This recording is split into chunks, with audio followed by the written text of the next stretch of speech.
이야기는 수잔 모로의 첫 번째 남편인 에드워드가 지난 9월 그녀에게 보낸 편지로 거슬러 올라간다. 그가 그러니까 소설을 하나 썼는데 읽어봐주지 않겠냐는 내용이었다. 에드워드와 재혼한 부인이 크리스마스 때마다 보내는 안부카드를 제외하곤 20년 만에 처음으로 에드워드에게 받은 연락이었기 때문에 수잔은 충격을 받았다.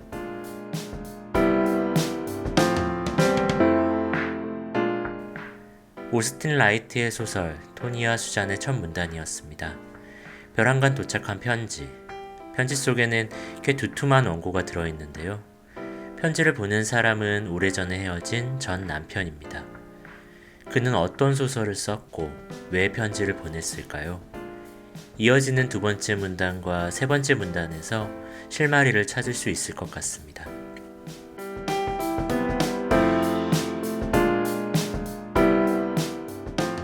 그래서 수잔은 기억 속의 글을 더듬어 보았다. 에드워드가 이야기, 시, 단편과 같이 글이라면 뭐든 다 쓰고 싶어 했던 기억이 생생하게 떠올랐다. 그게 둘 사이에 생긴 불화의 가장 큰 원인이었다. 하지만 에드워드가 나중에 보험업계에 진출해서 글쓰기는 포기했나 보다고 생각했는데 아무래도 그건 아니었던 모양이었다. 둘이 부부였던 비현실적인 시절에는 에드워드가 쓴 글을 그녀가 읽어야 하는지가 주된 쟁점이었다. 글쓰기 초보였던 그의 글을 수잔은 의도했던 것보다 더 가혹하게 비평했다.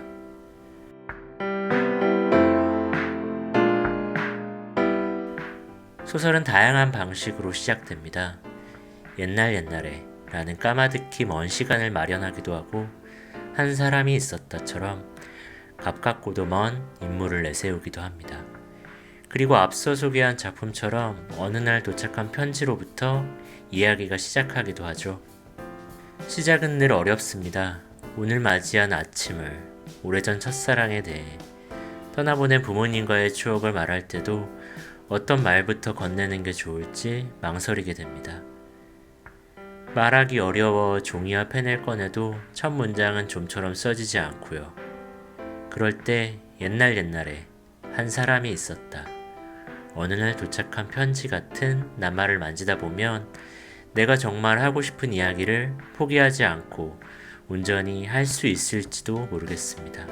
그리고 다시 처음으로 돌아가 그 낱말들을 지우고 새로운 문장을 쓸 수도 있겠죠. 어떤 결말은 시작이 되기도 하니까요. 오늘은 토니와 수잔과 고양이 물루 두 편의 이야기를 들고 왔습니다.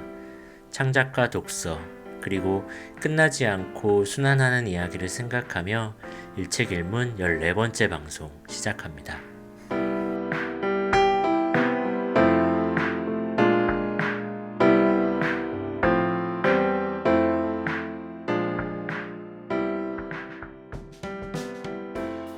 매일 문학 시간입니다. 오프닝에서 토니와 수잔의 도입을 읽어드렸는데요. 이후에 전개되는 줄거리를 간략하게 말씀드리겠습니다. 소설 읽기를 미루던 수잔은 결국 작품을 읽기 시작합니다.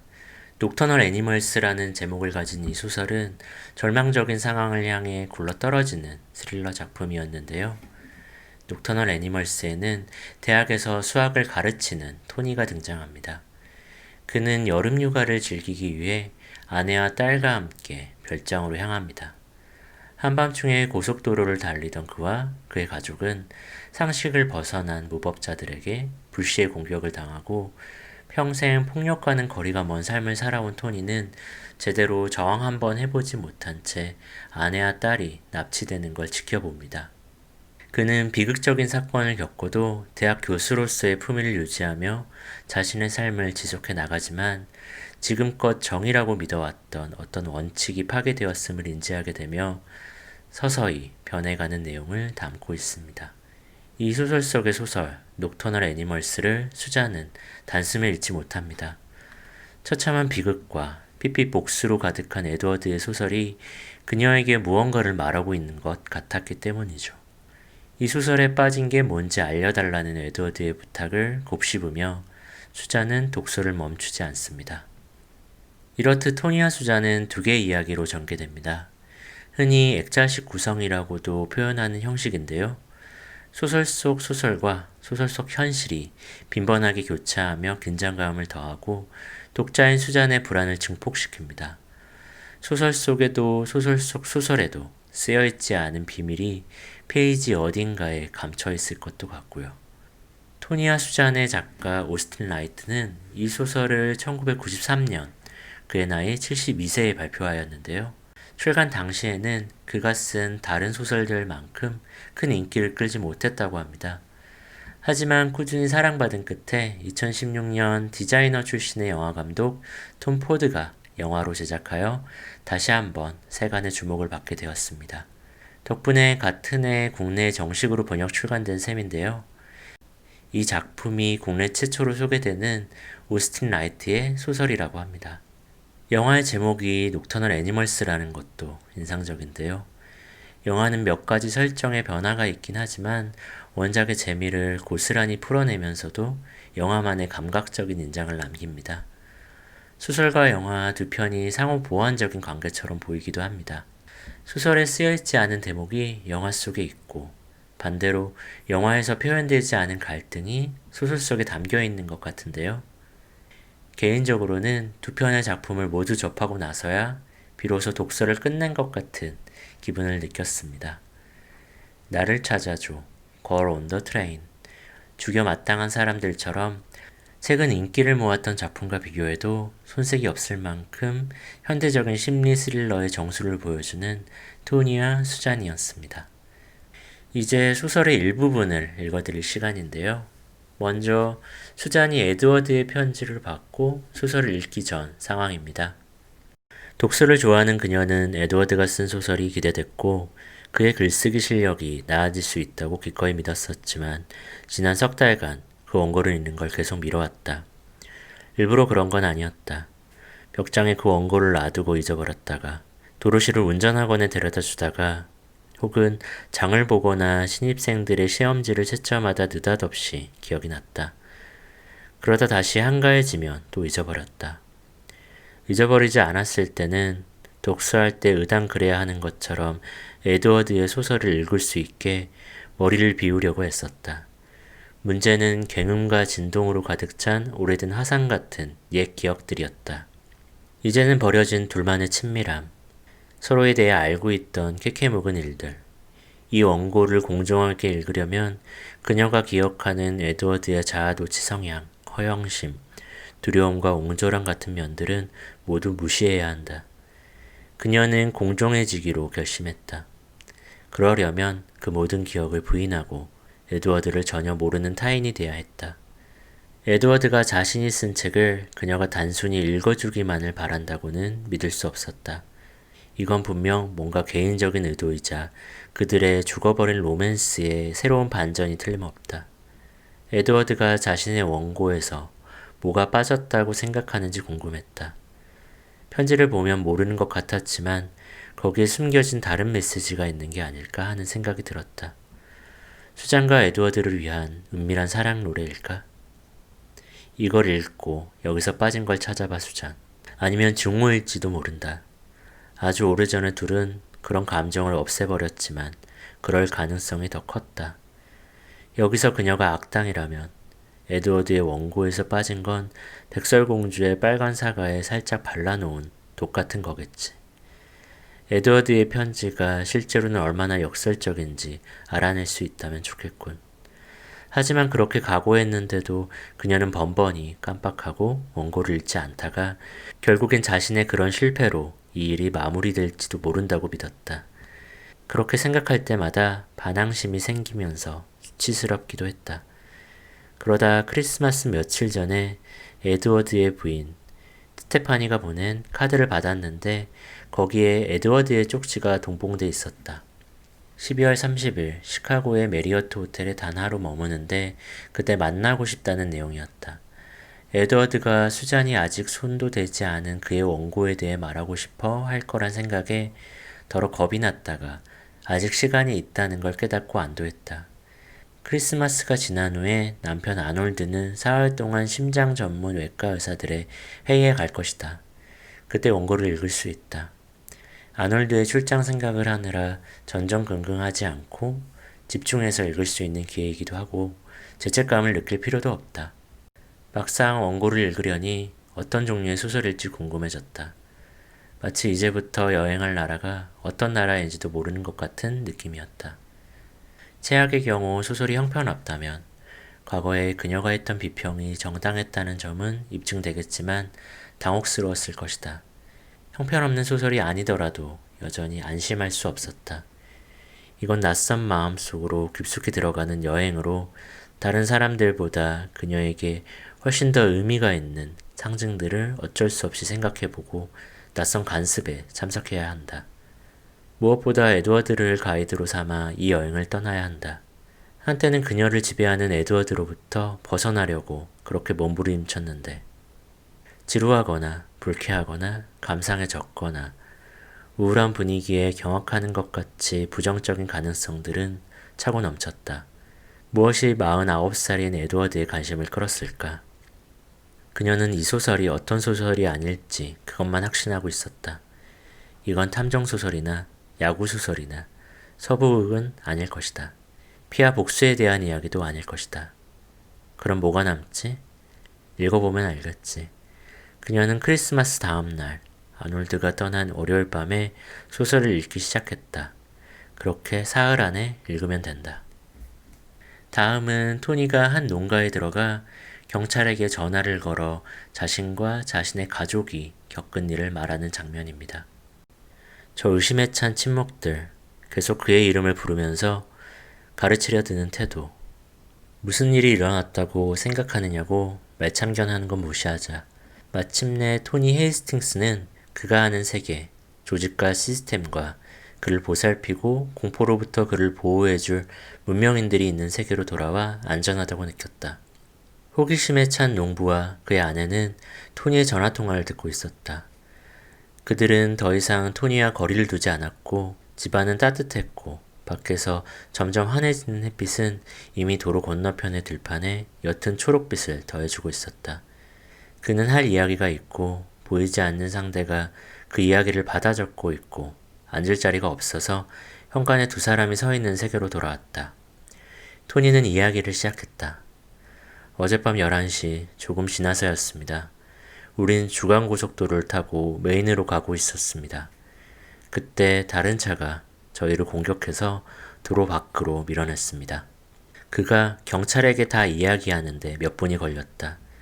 그는 차들이 충돌해서 어떻게 자신이 차를 세워야 했는지 말했다.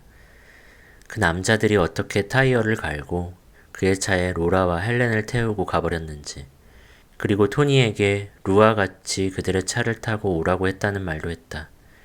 그는 루가 어떻게 수많은 도로를 달리다 마침내 숲속의 풀이 무성한 길에 그를 내쫓고 가버렸는지도 말했다. 그가 어둠 속에서 혼자 걸어가다가 어떤 차가 오는 걸 보고 숨었지만 다시 그 차가 왔을 때 그를 치워버리려고 했던 이야기와 어떻게 몇 킬로를 걸어서 불이 켜져 있는 잭 홈스의 집을 찾았는지도 말했다. 그 이야기를 하자 안전해지는 것 같은 기분이 들었다. 경찰이 사건을 들었고 위험이 없어졌고 그는 항모지에서 5,000년 동안 진보의한 세계로 돌아와 전화와 컴퓨터와 라디오와 훈련받은 전문가와 연결된 따뜻한 집으로 돌아왔다. 이제 나쁜 일은 일어날 수 없을 것이다.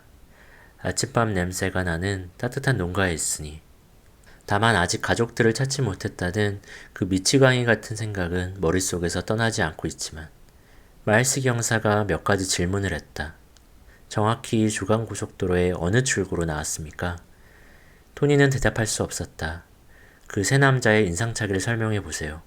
그건 열심히 했다. 그 사람들이 탄 차도 설명해 보세요. 그건 더 힘들었다. 자동차 번호판은요? 루와 함께 차를 타고 갈 때 본 주요 지형지물 같은 것들 중 기억나는 게 있습니까? 토니는 그 작고 흰 교회가 기억났다. 유리창에 불이 켜진 산속 도로의 커브길 위에 있는 트레일러도 기억났다.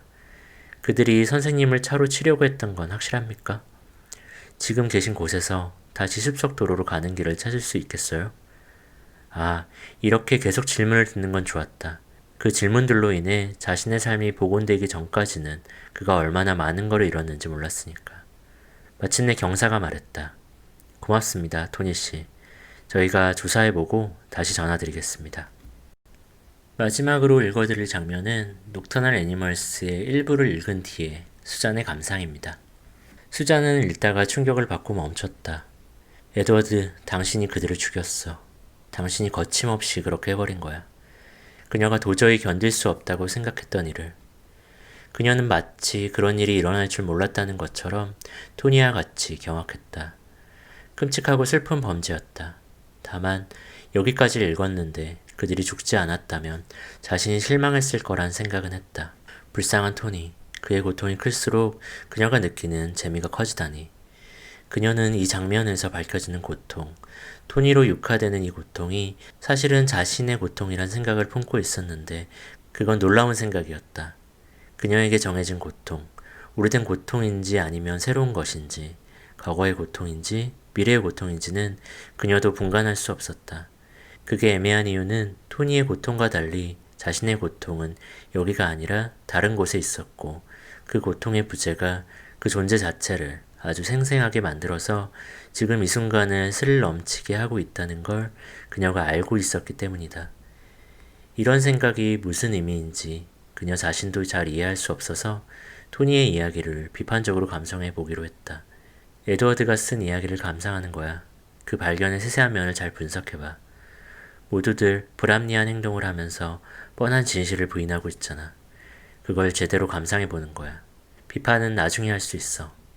예를 들면 여성들을 희생자로 만드는 부분에 대해서 이의를 제기할 수도 있겠지. 하지만 아직은 아니야. 이 이야기가 끔찍하긴 하지만 우선은 그냥 따라가면서 감상해봐. 다음 페이지는 텅 빈 종이에 2부라는 글자만 찍혀 있었다. 그러니까 지금까지 읽었던 1부는 토니를 병 같은 상황에 집어넣은 거였군. 그럼 이제부터는 이야기가 어떻게 될까? 이야기가 어떻게 진행되건 지금까지와는 달라질 것이고 그러면 에드워드로서는 다시 이야기를 시작하는 것과 같으니 위험이 커지게 된다. 수잔은 에드워드가 잘 썼기를 빌었다. 수잔은 여기까지 읽고 그만 읽으려고 했지만 그건 불가능했다. 거기다 아직도 누군가 샤워하고 있다. 그러니 2부를 읽어야 했다.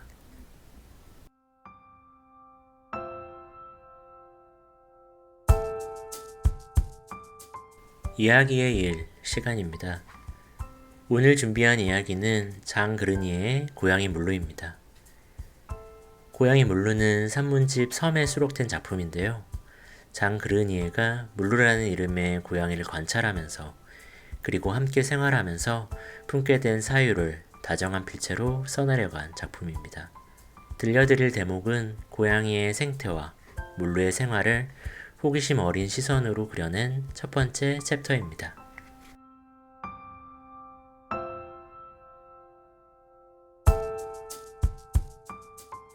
짐승들의 세계는 침묵과 도약으로 이루어져 있다.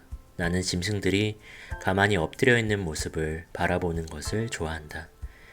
그때 그들은 대자연과 다시 접촉하면서 자연 속에 푸근히 몸을 맡기는 보상으로 자신들을 살찌우는 정기를 얻는 것이다. 그들의 휴식은 우리들의 노동만큼이나 골똘한 것이다. 그들의 잠은 우리들의 첫사랑만큼이나 믿음 가득한 것이다. 옛날 안타이오스 신과 대지의 신 사이에 존재했던 그 친화를 가장 심각하게 재현하는 것은 바로 그 짐승들이다. 나는 지금 거처하는 호텔에서 한밤중에 잠을 깨는 일이라고는 전혀 없다. 그러나 가령 11월 15일 새벽 3시인 지금처럼 밤중에 잠을 깰 양이면 기침하는 소리, 말하는 소리가 들린다. 우리 집 고양이가 잠을 잘 때는 모두가 그의 잠을 방해하지 않으려고 조심을 한다.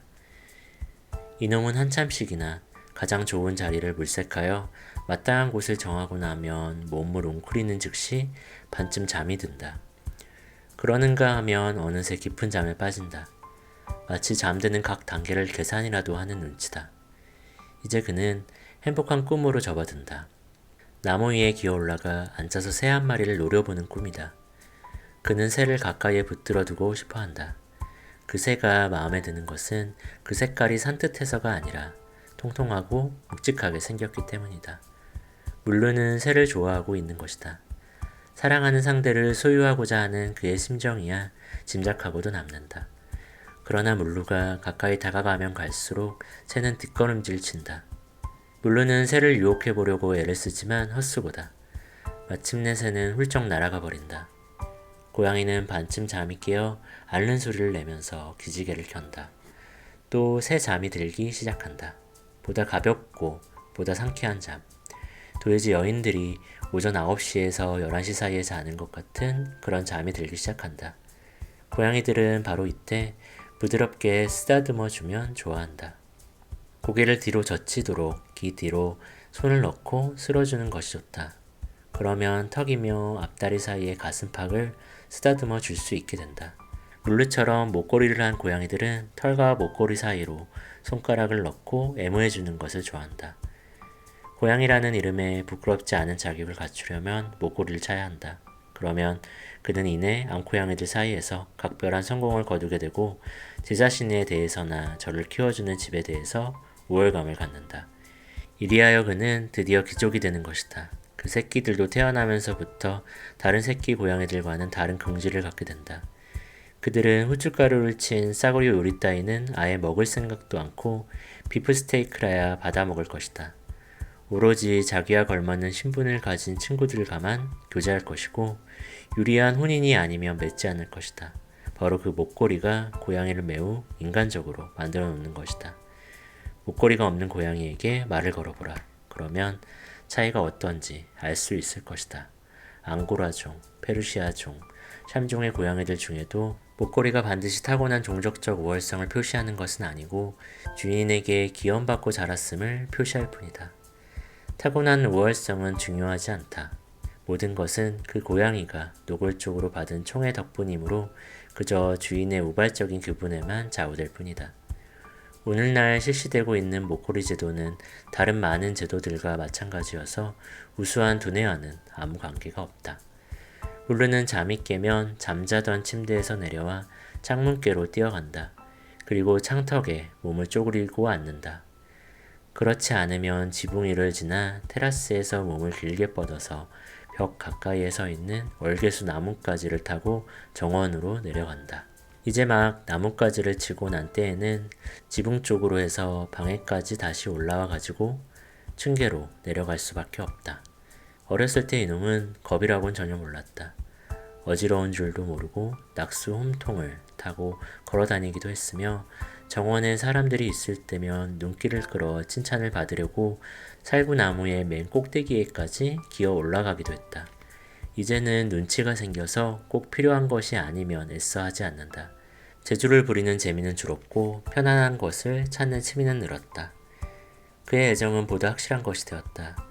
아침이면 나의 어머니 발 아래에서 감사와 사랑의 표시로 몸을 대굴대굴 굴리다가 어머니가 제 몸 위에 발을 지그시 올려놓아야 멈춘다. 이 중세기적 의식이 만족되면 부엌으로 가서 우유를 마시고 전날 밤에 자신을 위해 준비해둔 찬 음식을 맛본다. 오후에는 침대 위에가 엎드려서 아빠를 납죽이 뻗은 채 가르릉거리는 소리를 내며 잠을 잔다. 어제는 흥청대며 한바탕 놀았으니 아침 일찍부터 내게 찾아와서 하루 종일 이 방에 그냥 머물러 있는 것이다. 이때다 싶은지 여느 때 같지 않게 한결 정답게 굴어댄다. 피곤하다는 뜻이다. 나는 그를 사랑한다. 물루는 내가 잠을 깰 때마다 세계와 나 사이에 다시 살아나는 저 거리감을 없애준다.